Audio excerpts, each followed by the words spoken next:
Assalamualaikum warahmatullahi wabarakatuh. Waalaikumsalam warahmatullahi wabarakatuh. Bismillahirrahmanirrahim. Alhamdulillahi rabbil alamin. Wassalatu wassalamu ala ashrafil anbiya'i wal mursalin. Sayyidina wa maulana Muhammadin wa ala alihi wa ashabihil mujahidin at-tahirin. Amma ba'du, subhanaka la ilma lana illa ma 'allamtana innaka antal alimul hakim. La hawla wa la quwwata illa billahil aliyyil azim. Saudara-saudara kaum muslimin, terutama adik-adik para remaja dan pemuda yang saya cintai. Apabila seseorang akan membangun rumah, tentu saja dia akan mengadakan beberapa pilihan. Sejak dari memilih lokasi di mana rumah itu akan didirikan, sampai kepada menentukan bahan-bahan kualitas yang akan dipakainya, sampai kemudian kepada wujud dan bentuk rumah yang akan ditinggalinya. Demikianlah bahwa untuk membangun sebuah rumah yang hanya untuk menaungi kehidupan di dunia ini, kita mengadakan berbagai macam pilihan. Apalagi kalau kita akan membangun sebuah rumah tangga yang kita harapkan tidak hanya akan menaungi kehidupan di dunia ini, tidak hanya untuk kepentingan kita saja, tetapi juga untuk kepentingan anak cucu kita di belakang hari, termasuk sampai kepada hari akhirat nanti. Oleh karena itu, pada pertemuan kali ini, saya hanya ingin khusus berbicara kepada adik-adik remaja dan para pemuda, bagaimana sebaiknya memilih jodoh menurut ajaran agama Islam. Dalam Al-Quran, Allah subhanahu wa ta'ala menjelaskan, Zuyyina linnasi hubbus syahawati minan nisa. Bahwa manusia, apapun jenisnya, asal dia bernama manusia, dihiasi dengan perasaan cinta kepada perempuan. Jadi sejak dahulunya, secara fitrah, laki-laki senang kepada perempuan, sebagaimana perempuan pun senang kepada laki-laki. Dihiasi rasa cinta ini dalam kehidupan manusia. Dan oleh karena adanya rasa cinta, berkembanglah segala macam persoalan. Sehingga seorang ahli cinta pernah berkata, cinta adalah 5 huruf yang membuat persoalan tidak akan pernah selesai. 5 huruf yang membuat persoalan tidak akan pernah selesai-selesai. Tetapi dalam kehidupan sehari-hari sering kita saksikan bahwa cinta ini bisa mendorong, memberikan motivasi yang baik, dan cinta ini pun bisa juga memberikan dorongan yang tidak baik. Oleh karenanya, apabila cinta itu ibarat setetes embun yang jatuh di bumi yang subur, akan tumbuhlah di atasnya aneka ragam bunga-bungaan yang harum semerbak, indah, mewangi, sedap dipandang orang, menebarkan rasa aman, damai, sentosa, dan begitu selanjutnya. Tapi jika cinta itu jatuh di hati yang gersang dan tandus, tidak ada yang akan dapat tumbuh di sana selain sirih memanjat batu, kuning daunnya, lemah gagangnya. Maka cinta yang semacam itu tidak akan memberikan dorongan positif kepada seseorang di dalam kehidupannya. Maka lebih dahulu kita akan membicarakan cinta dalam artian yang positif ini, untuk nanti sampai kepada perempuan yang bagaimana yang harus kita cintai, atau laki-laki yang bagaimana yang harus dicintai oleh seorang perempuan. Saudara hadirin yang saya hormati, cinta dalam artian yang positif, pertama, dia selalu mendatangkan keindahan.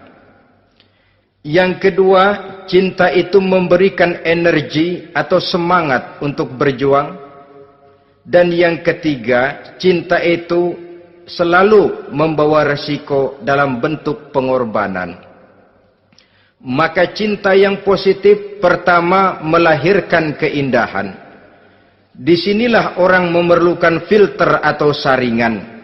Sebab keindahan yang didasarkan karena cinta itu merupakan satu keindahan yang relatif saja. Boleh jadi karena indah orang jadi cinta, boleh juga jadi karena cinta segala sesuatu terasa jadi indah. Namun bagaimanapun juga, kalau hati sudah diliputi oleh rasa cinta, segalanya akan terasa menjadi indah. Cinta itu adalah keindahan. Yang kedua, cinta itu energi, melahirkan dorongan dan semangat. Yang lemah bisa menjadi kuat, yang takut bisa menjadi berani, yang jauh jadi terasa dekat. Itu semua karena dorongan cinta. Dan dari energi ini lahirlah yang ketiga, bahwa cinta adalah pengorbanan. Sehingga orang berkata, berani bercinta artinya harus berani berkorban. Takut berkorban, jangan bercinta. Kalau cinta ini kita salurkan kepada nilai-nilai agama umpamanya, yang pertama, cinta mendatangkan keindahan. Kita cinta kepada agama, maka apapun yang diperintahkan oleh agama akan terasa menjadi indah. Solat akan terasa menjadi indah. Puasa terasa menjadi indah. Zakat terasa menjadi indah. Jihad pun akan terasa menjadi indah. Persis kalau kita cinta kepada seorang gadis. Jika kita cinta kepada seorang gadis, apanya saja akan kelihatan menjadi indah. Jalannya terasa indah, lenggang-lenggoknya terasa indah, suaranya merdu padahal cemprengnya bukan main. Seluruhnya akan mendatangkan keindahan karena dasarnya sudah cinta. Cinta membawa kepada keindahan. Yang kedua, cinta itu melahirkan energi. Orang yang cinta kepada agama akan lahir tenaga dan semangatnya melaksanakan ibadah, melaksanakan puasa, melaksanakan zakat, melaksanakan solat, melaksanakan haji, bahkan melaksanakan jihad sekalipun. Cinta selamanya menimbulkan energi dan semangat. Sama saja dengan kita apabila jatuh cinta kepada seorang gadis, walaupun rumahnya jauh, katanya, gunung pun akan kudaki, lautan pun kuseberangi. Untuk apa itu? Untuk menemui apa yang kita cintai. Cinta selamanya melahirkan energi. Capek tidak terasa, lelah tidak terasa, semuanya tertutup oleh keindahan yang bernama cinta. Lalu yang ketiga, cinta membawa pengorbanan. Apabila kita cinta kepada agama, maka pengorbanan terhadap apapun yang diminta oleh agama, baik itu pengorbanan waktu, tenaga, pikiran, harta, bahkan pengorbanan nyawa sekalipun, kita tidak akan berat melaksanakannya karena cinta kita kepada agama yang kita anut ini. Demikian juga cinta kita kepada seorang perempuan akan membuat kita rela berkorban.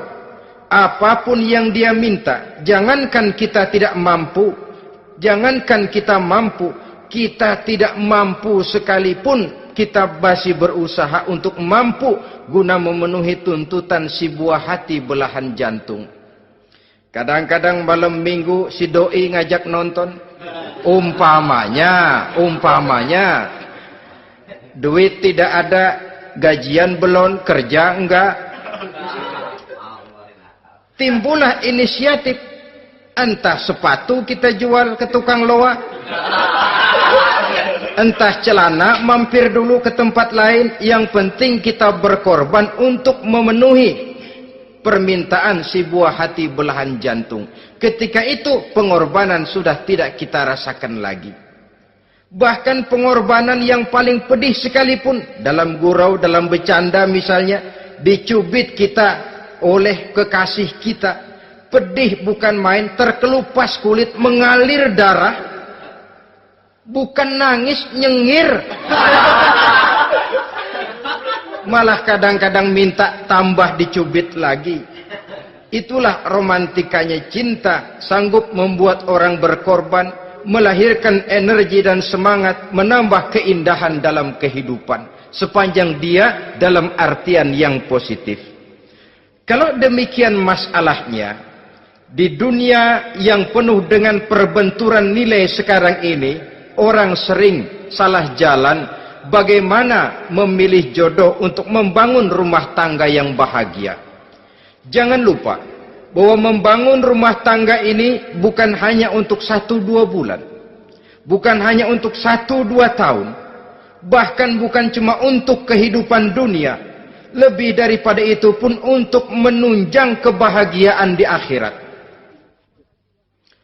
Oleh karenanya, memilih jodoh bukan satu hal yang mudah, bukan satu hal yang bisa dilaksanakan sambil lalu, tetapi memerlukan penelitian, memerlukan pengamatan yang mendalam. Apa petunjuk agama tentang itu? Dengan kata lain, bagaimana seharusnya seseorang memilih jodoh dalam kehidupannya? Ini tentu saja sumbangan moral buat adik-adik remaja dan para pemuda yang lagi kebingungan memilih jodoh, atau barangkali buat bapak-bapak yang kepengen nambah lagi.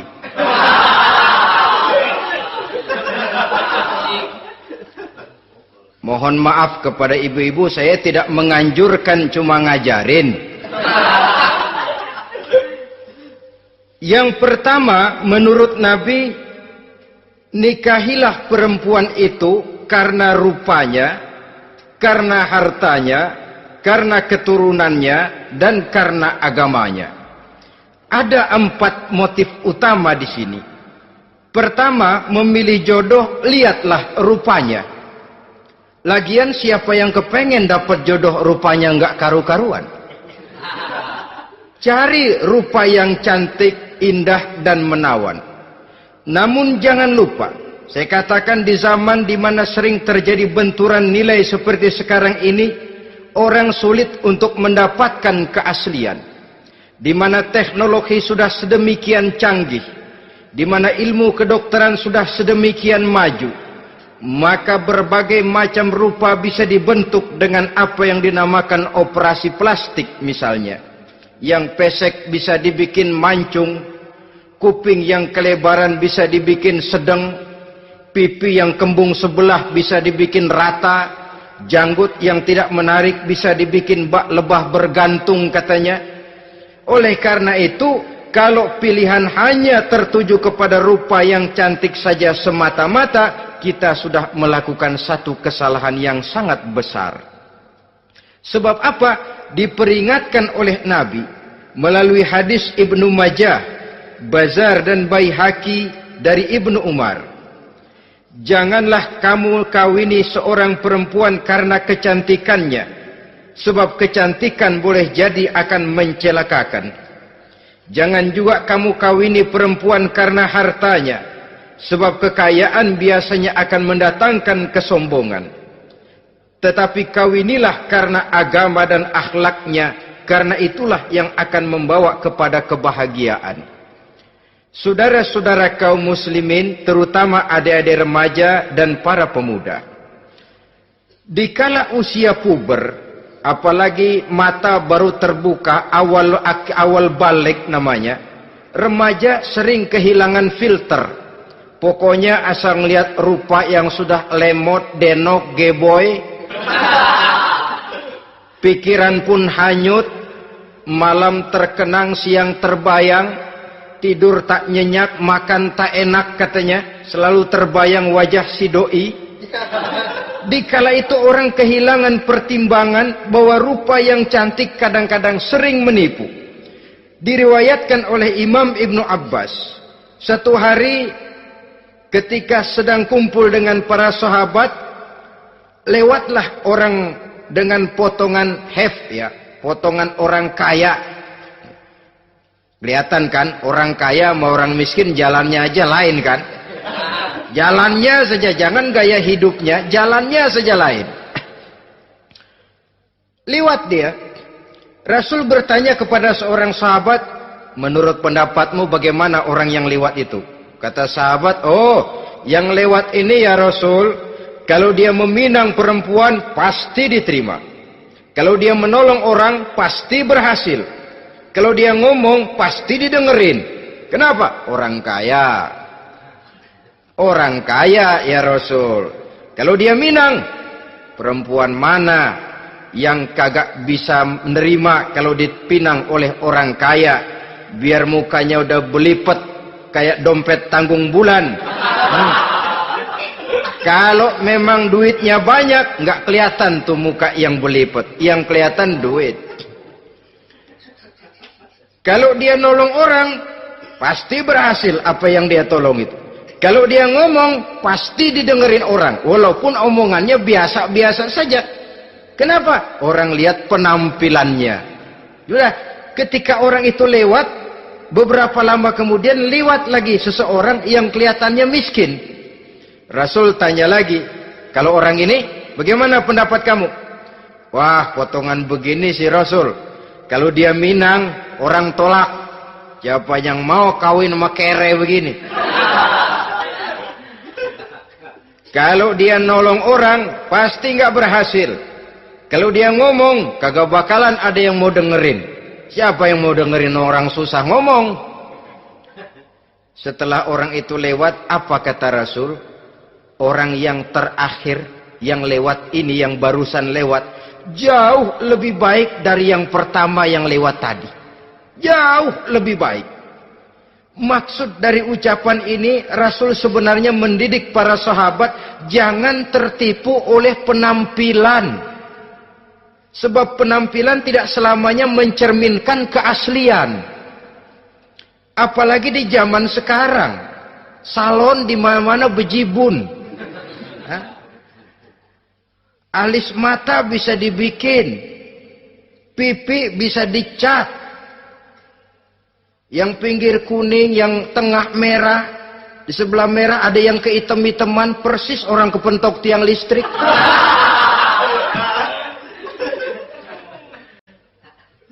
Kecantikan yang artifisial, kecantikan yang bukan alami. Karena itu silakan saja cari yang cantik, tapi jangan terpaku sampai di situ. Sebab kecantikan di samping dia mudah berubah oleh pergeseran masa dan pertukaran waktu, ternyata penampilan tidak selamanya mencerminkan keaslian.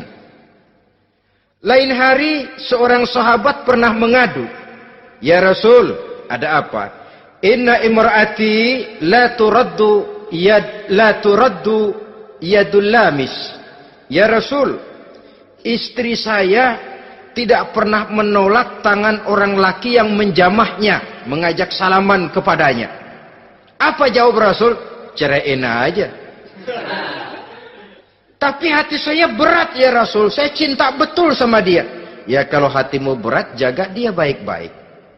Nah, dari riwayat ringkas ini kita ambil satu perbandingan. Memang punya istri berwajah cantik itu kadang-kadang si malakama kalau imannya tidak kuat. Si malakama. Kita diemin aja, binal, makan hati, nggak aman, nggak tentram. Jangan-jangan saya berangkat ke kantor, dia ngompreng. Buah si malakama, seperti orang tadi, ya Rasul. Istri saya kelihatannya sebenarnya tidak negatif maksudnya ini, cuma bersalaman, tapi terlalu ngobrol. La turaddu yadul lamis, tidak pernah menolak orang yang ngajak salaman.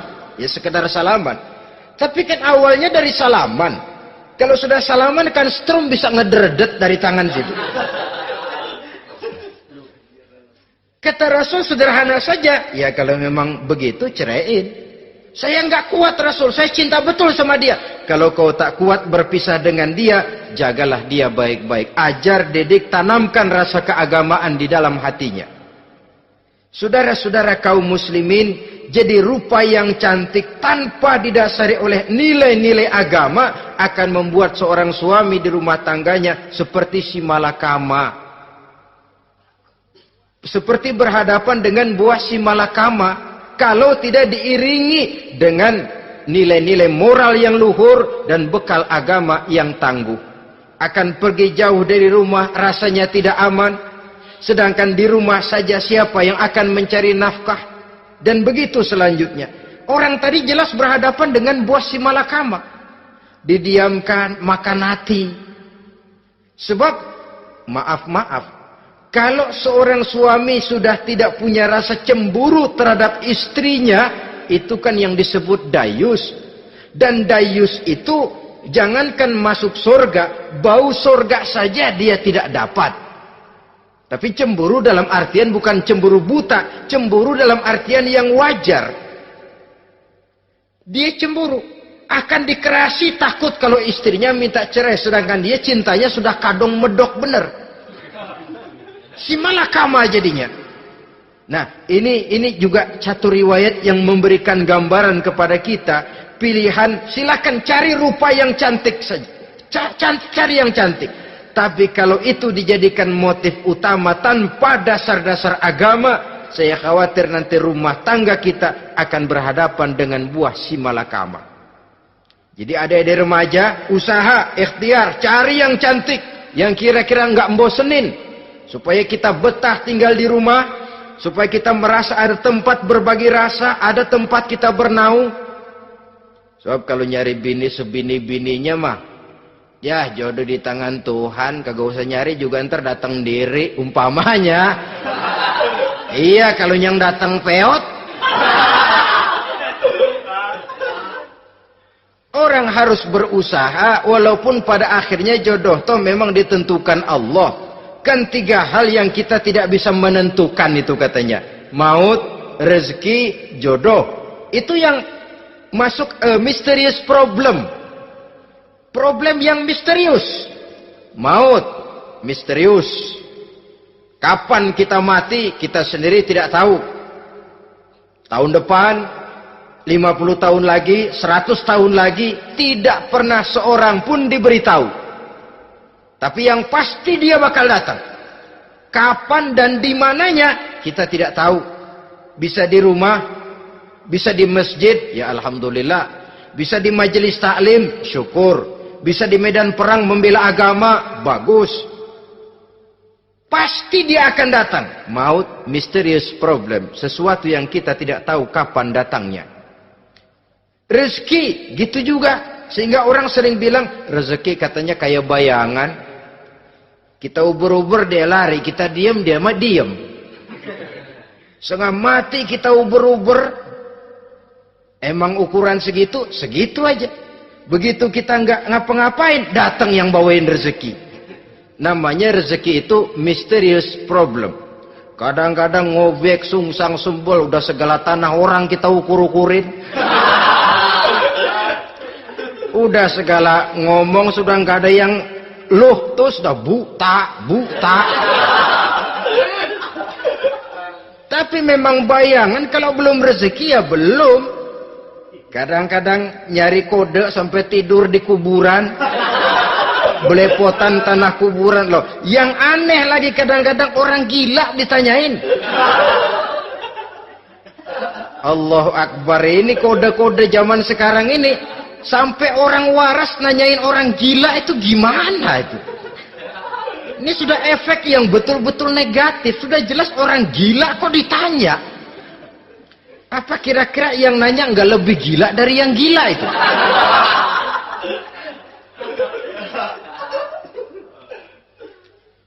Saudara-saudara kaum muslimin, terutama adik-adik remaja dan para pemuda, jadi silakan saja cari rupa yang cantik. Karena dia akan jadi tautan hati, buah hati belahan jantung. Tempat kita berbagi rasa, tempat kita pulang dan tinggal di rumah tangga kita.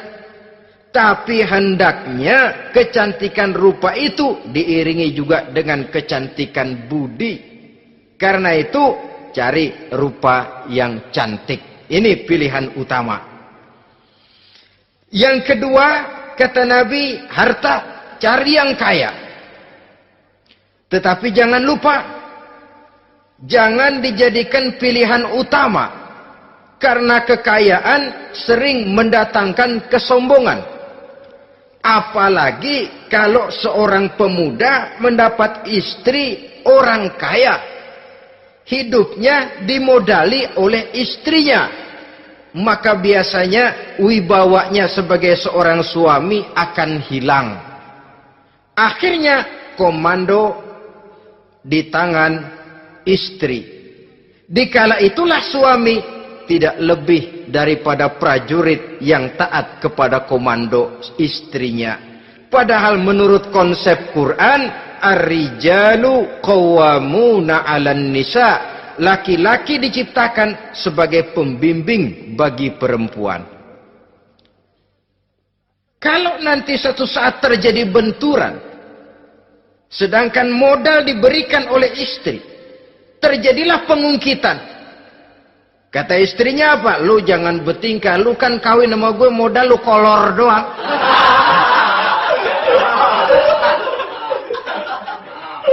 Kalau sekarang bertingkah, silakan keluar rumah.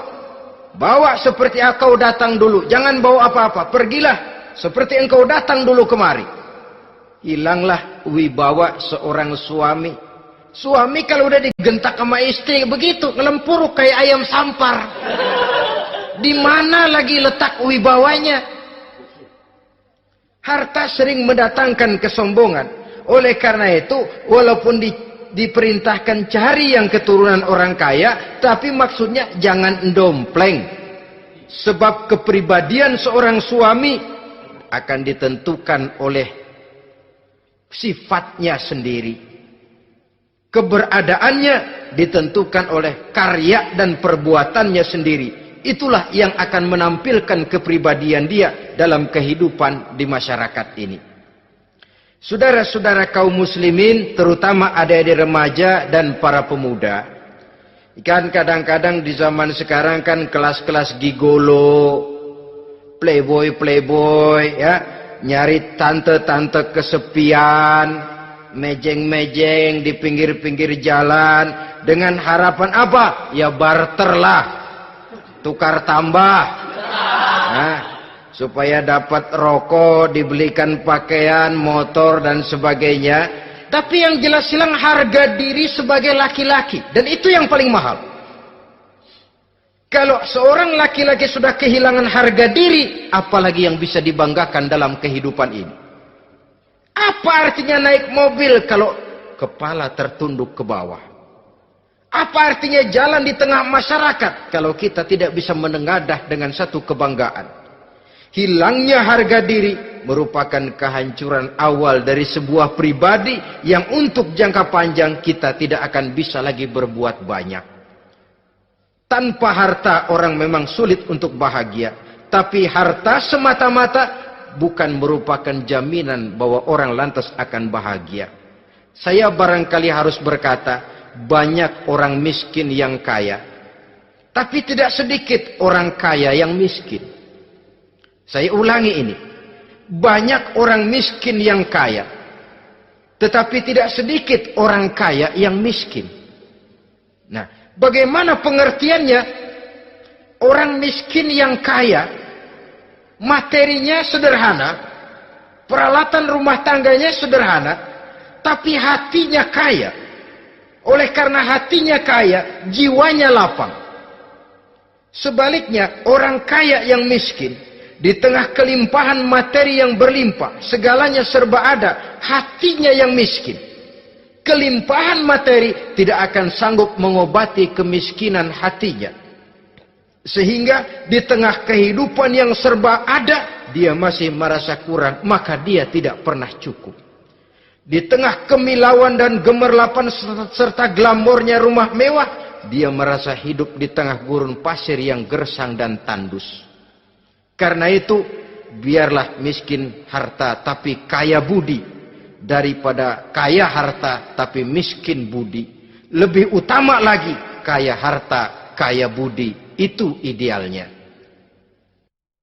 Dasar pilihan ketiga, sesudah rupa dan harta, menurut Nabi, keluarga.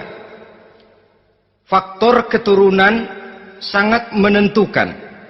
Pepatah mengatakan, buah apel akan jatuh tidak terlalu jauh dari pohonnya. Biasanya kalau bapak kalong, anak kampret. Bapak nyolong, anak nyopet. Itu fotokopi. Saudara-saudara, sungguh pun demikian, faktor keluarga bukan merupakan yang paling dominan.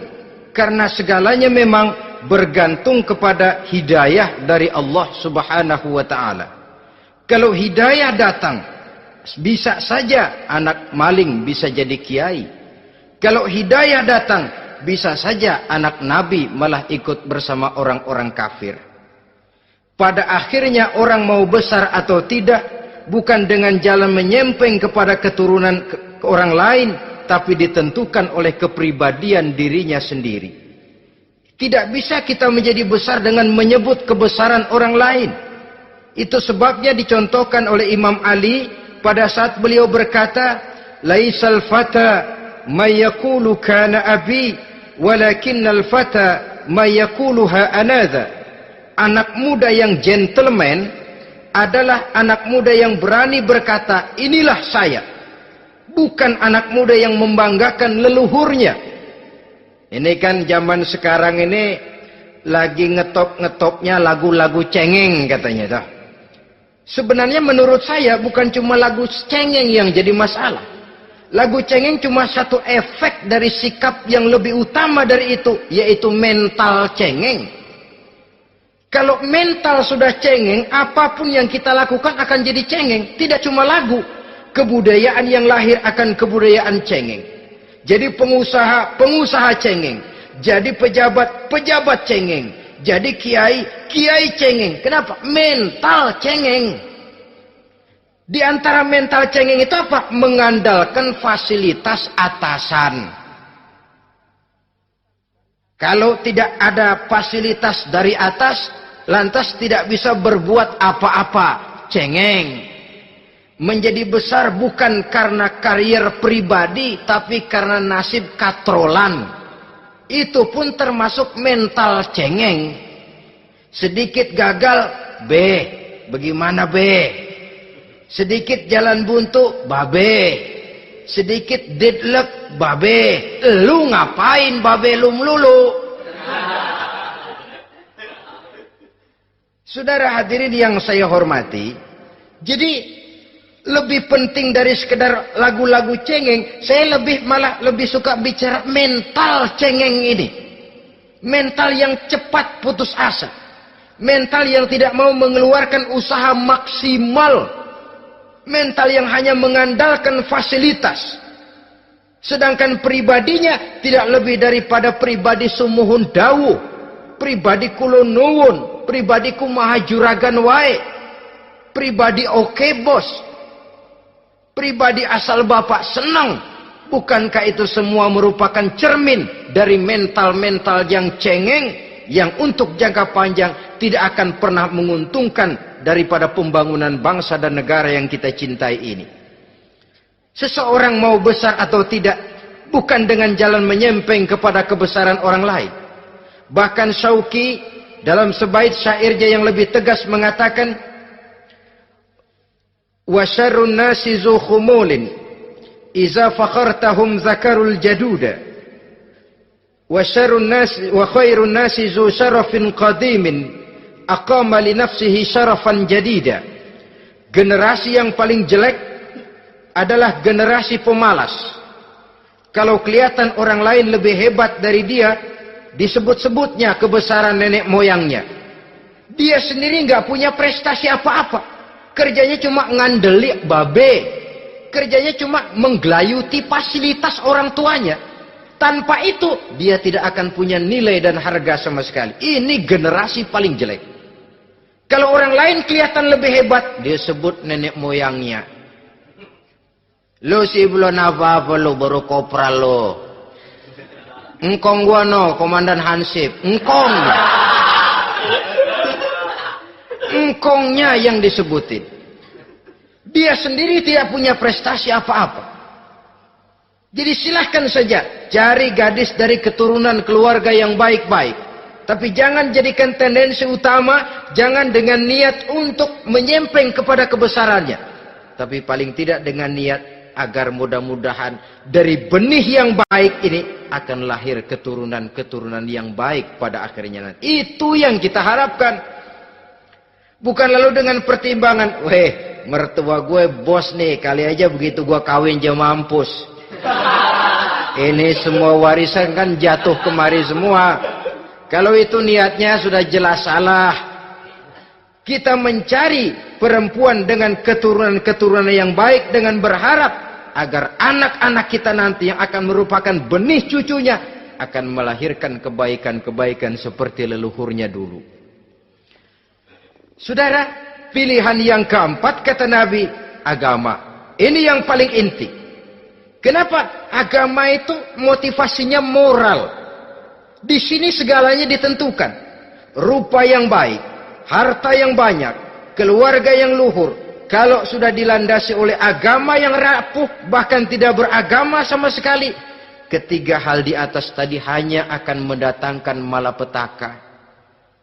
Sekarang kan kita tertipu oleh penampilan. Padahal penampilan belum tentu kenyataan. Di jalan-jalan kita akan lebih terpesona melihat gadis pakai miniskirt di atas lutut ketimbang kita melihat gadis-gadis yang pakai jilbab. Kalau sudah pakai jilbab keliwat, yang usil banyak banget, bau sorga nih. Bau sorga katanya.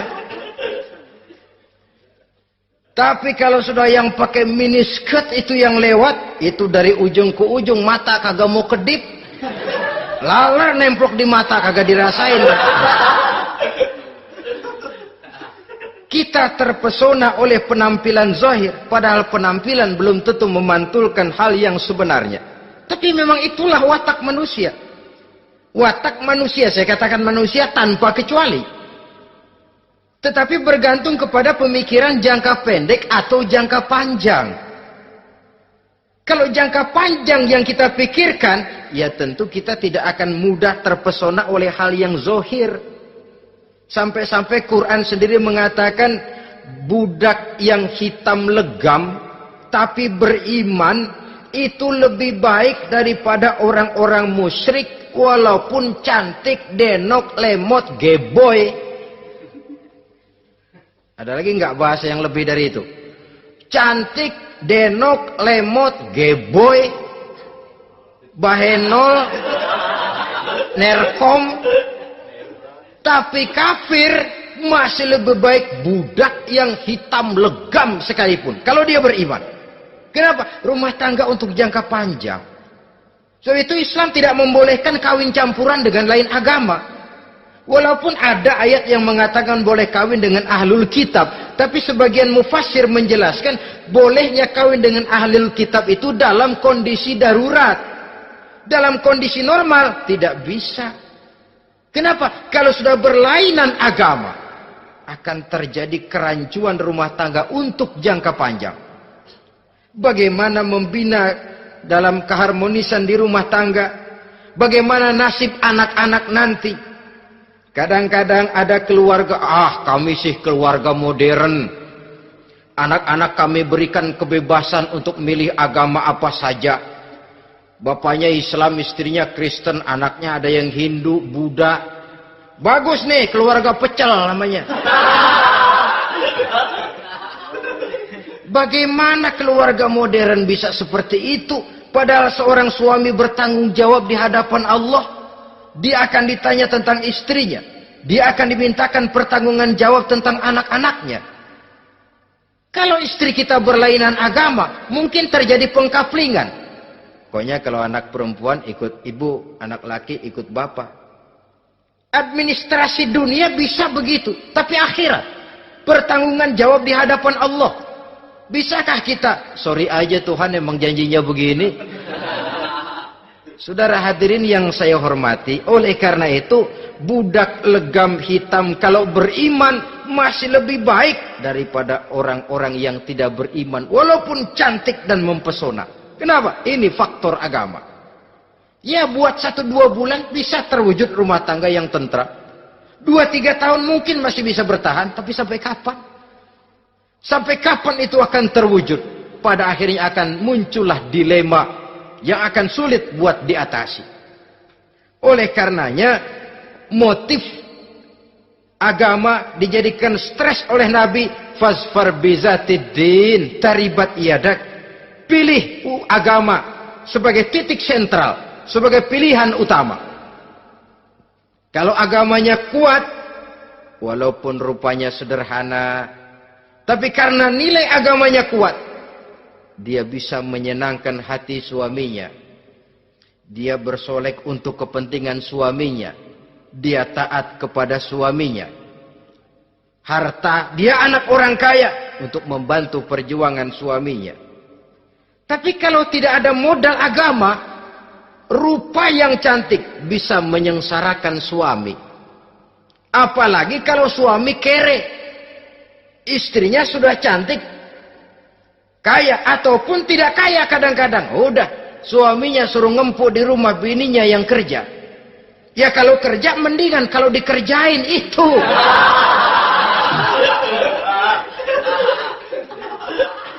Itu yang repot. Saudara hadirin yang saya hormati, dan ini bukan satu dua kasus. Alangkah malangnya kalau sudah terkena hal seperti itu. Akhirnya seperti pengaduan sahabat kepada Rasul tadi. Mau diceraiin, cinta saya udah medok benar Rasul. Enggak diceraiin, hati saya ngebet, pegel. Si malakama akhirnya. Jadi oleh karenanya agama. Kalau dia cantik, walaupun miskin, agamanya kuat, dia bisa memelihara kehormatan diri. Dia kaya, agamanya kuat, hartanya disalurkan di jalan Allah. Karena itu, agama jadikan pilihan utama. Dan ukuran agama itu bukan cuma jilbab loh. Ya kadang-kadang ada juga yang jilbabnya nggak pernah lepas, tapi kadang-kadang akhlaknya lebih binal dari yang kribo. Ada cuma sekedar kamuflase saja, itu pun penampilan, sekedar penampilan saja. Cuma dari segi aurat ya memang lebih baik dan lebih utama, dan saya kira lebih mengundang penasaran toh. Duren kalau udah dibuka kan kelihatan isinya, emang udah begitu, udah. Tapi kalau masih rapat, itu yang rasanya kita pengen buka. Timbul tantangan, gue pengen tahu isinya. Rasanya juga begitu. Sama saja dengan baju, kalau dibungkus rapat di plastik, ditaruh di etalase, adanya di toko mau serba ada, tahu kita barang mahal nih. Biar punya duit, kita mau nawar ragu-ragu, takut nggak cukup. Tapi kalau barang sudah dibuka di jalanan, diobral di pinggir jalan, murahan, 1.003 masih dicampur odol. Yang begitu sih biar nggak punya duit, kita berani banget tanya, nawar, megang lagi nyemek. Berduit nih bang. Kenapa? Barang sudah terbuka. Jadi saudara-saudara, syukur kalau keempat-empatnya ini jodoh terkumpul dalam jodoh yang saudara cari. Sudah rupanya cantik, kaya, keturunan orang baik-baik, agamanya kuat. Nah, surga dunia tuh. Yang begitu cari. Kalau ada yang begitu, saya juga mau nambahin satu lagi.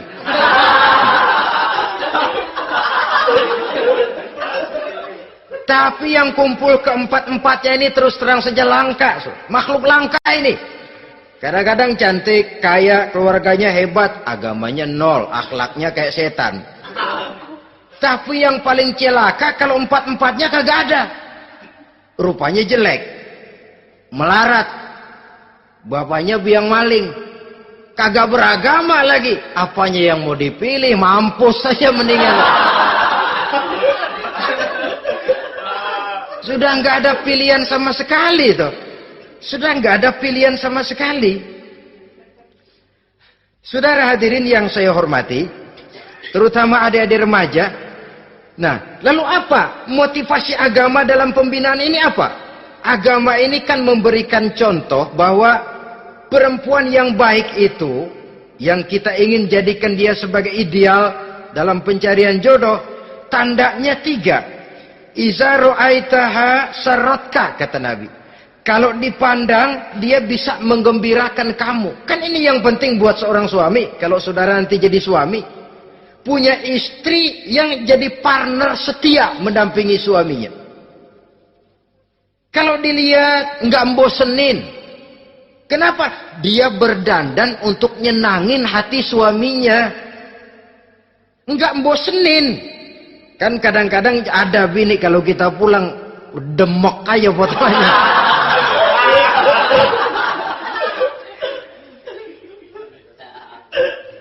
Ini yang bikin suami nggak betah di rumah ini kan yang begini. Adapun perempuan yang beragama, apabila dipandang oleh suaminya, dia pandai menyenangkan hati suaminya. Andai kata suaminya dalam kesulitan, dia tidak menambah beban kesulitan. Paling tidak dia bisa memberikan satu bantuan moral. Bantuan moral untuk mengurangi beban kesulitan daripada suaminya. Suami pulang dagang rugi, kata istrinya, romantika bang. Sekali-sekali lah, masa selamanya dagang mau untung. Besok siapa tahu untung lebih besar. Kan meringankan tuh. Kadang-kadang enggak, suami pulang dagang dari pasar panas, rugi. Sampai rumah bini pidato. Pletar-pletor. Lu dagang rugi, emang lu laki goblok.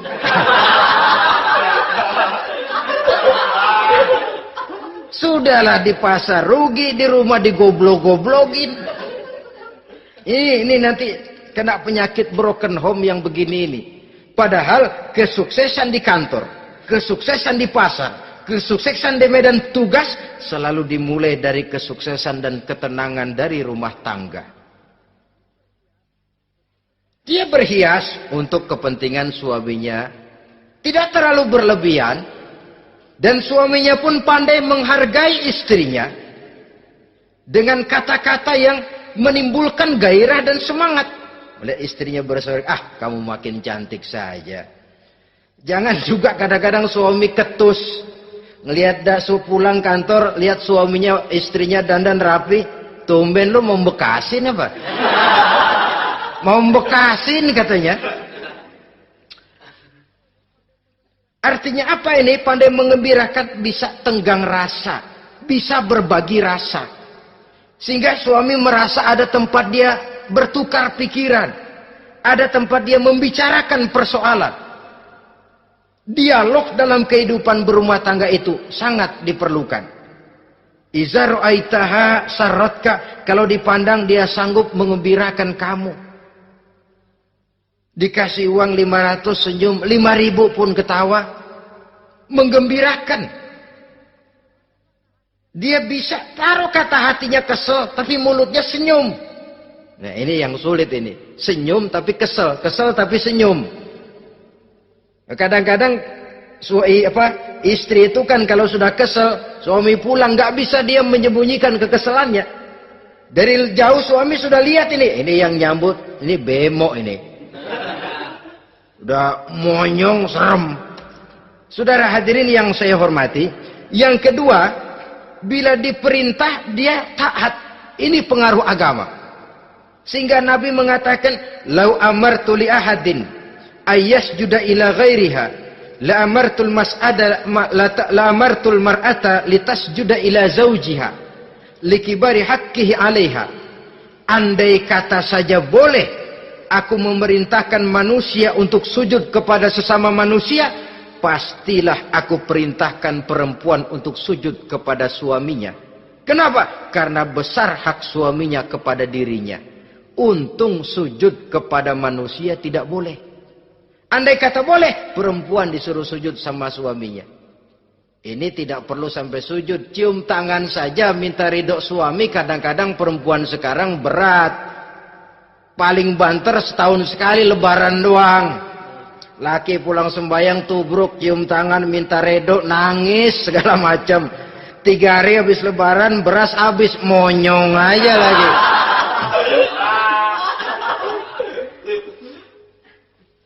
Saudara hadirin yang saya hormati,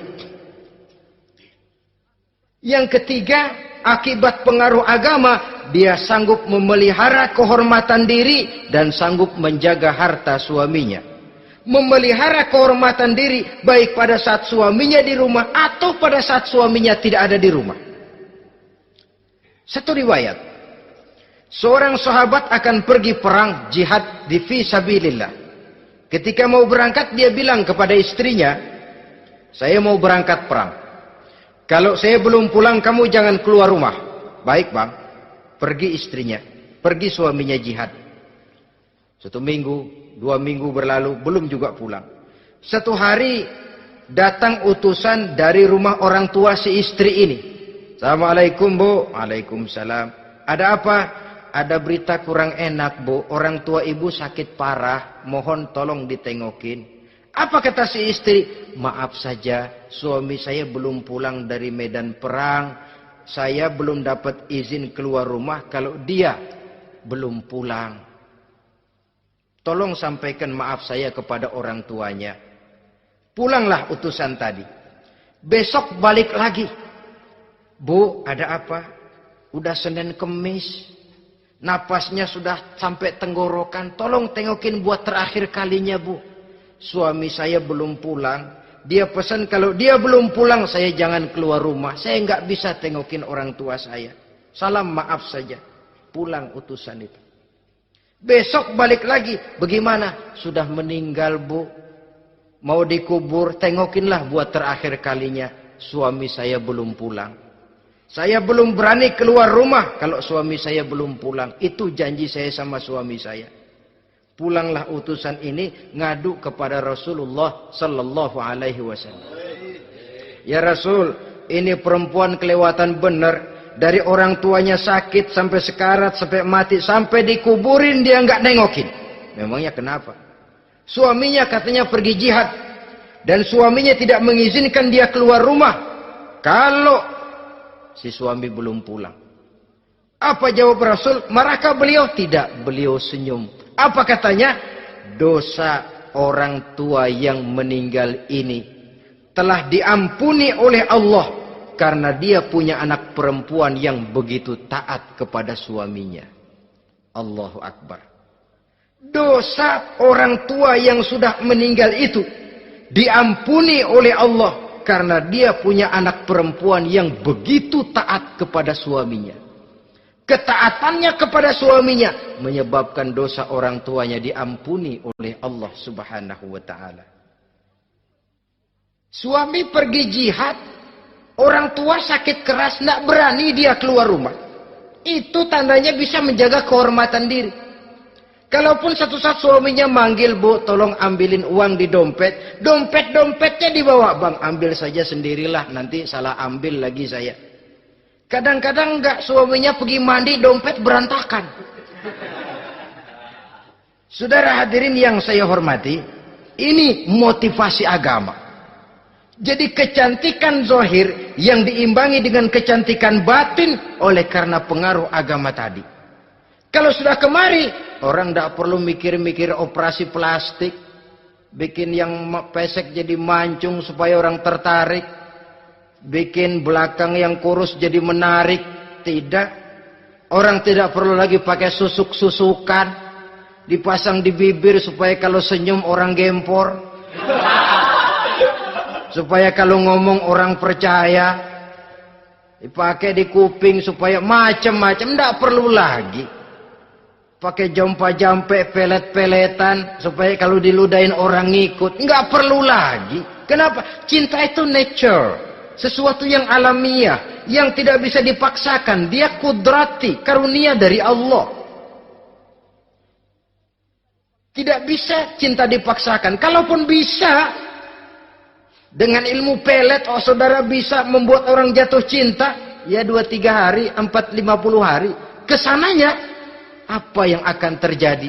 Kelanggengan tidak akan pernah terwujudkan. Kenapa? Keterpaksaan yang akan timbul. Dalam kondisi semacam itu, rumah tangga tidak akan mengalami ketenangan dan ketentraman. Jadi biarkan cinta berjalan secara alamiah, karena dia memang alamiah.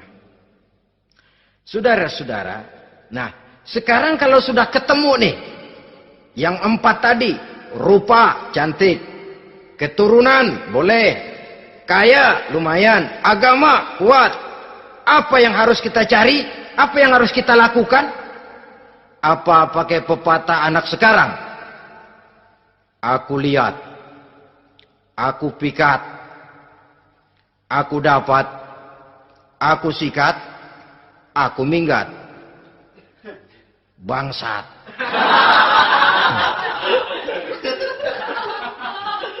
Itu kan ada moto cinta kilat begitu tuh. Cinta kilat katanya. Aku lihat, aku pikat, aku dapat, aku sikat, aku minggat. Bangsat. Atau kita harus hanyut dalam arus free love, free sex, samenleven, eksperimen dulu? Tidak. Islam menganjurkan kalau memang seret, nah ini rasanya ini nih, mantap gue nih. Apa yang diajarkan oleh Islam selanjutnya? Meminang, saudara-saudara. Meminang adalah langkah awal untuk mengikat tali pernikahan. Diizinkan meminang, dan di dalam meminang pun diizinkan untuk melihat. Cuma kalau boleh, ya syaratnya itu waktu melihat itu jangan sampai ketahuan si perempuan yang akan kita pinang itu. Untuk apa kita meminang? Pertama untuk yakin bahwa perempuan yang kita inginkan ini sudah kumpul syaratnya itu, tidak ada cacatnya. Yang kedua, untuk memperkuat tekad hidup berumah tangga, diperlukan meminang. Adapun adat itu berbeda. Tapi bahwa konsep meminang itu dalam Islam ada, itu jelas. Ya kalau mesti bawa pisang raja, pakai roti buaya, pakai martabak segede ban mobil truk segala macam, itu adat saja, ya. Tapi yang real meminang itu ada dalam Islam. Nah, bagaimana adab meminang? Setelah kita tahu anak ini cantiknya ya, keturunan baik, ya kekayaannya lumayan, agamanya kuat, pinanglah dia. Caranya boleh lihat langsung. Lihat langsung kalau bisa tanpa setahu si perempuan. Dan batas yang boleh dilihat itu muka dan tangan. Itu saja. Jadi jangan gerusak. Minta permisi Pak, saya mau ngelihat anak bapak seutuhnya. Soalnya buat saya ini nanti. Apanya aja dibedolin, jangan. Kira-kira yang boleh itu muka sama tangan. Andai kata kita risih, sebab nanti kalau nggak jadi akan jadi timbul rasa malu dan si perempuan juga kasihan. Boleh mengutus perempuan yang kita percaya. Coba kau ke sana, lihat kondisinya yang sebenarnya bagaimana. Kalau ngelihat dari jauh sih utuh, siapa tahu nanti tangannya kurang sebelah. Coba lihat sana. Saudara-saudara, kemudian boleh juga ditanyakan kepada orang tuanya. Dan dalam hal ini orang tua si gadis tidak boleh menyembunyikan aib atau cacat yang dimiliki oleh anaknya. Dia harus menceritakan apa adanya. Sampai pun kekurangan anaknya yang paling kecil sekalipun. Sebab apa? Jangan sampai istilah pepatah beli kucing dalam karung. Kedengeran suaranya doang meong-meong, begitu dibuka tuh kucing gempor sebelah kakinya nggak ada. Kan tentu kita tidak kepengen kecewa di belakang hari. Itulah perlunya meminang sebagai jembatan untuk menuju kepada pernikahan. Nah, dengan demikian kalau sudah usaha meminang ini dilaksanakan, jangan merasa sudah setengah resmi. Ini yang kadang-kadang jadi penyakit. Malah sesudah meminang harus masing-masing lebih menjaga diri, menjaga kehormatan, menjaga pergaulan. Kenapa? Agar saat memasuki jenjang pernikahan nanti merupakan jenjang yang sangat ditunggu-tunggu. Ada rasa keinginan tahu. Kalau tidak, ya udah biasa, nggak giroh lagi ngadepin perkawinan. Kenapa? Kemarin-kemarin gue udah cobain. Hilang gairah lagi. Sebab itu kalau sudah meminang, jangan merasa sudah setengah halal. Ah, udah minang ini ah. Kadang-kadang orang tua juga konyol. Sudah dipinang, diumbar. Lu mau kemana keda lu udah pinang?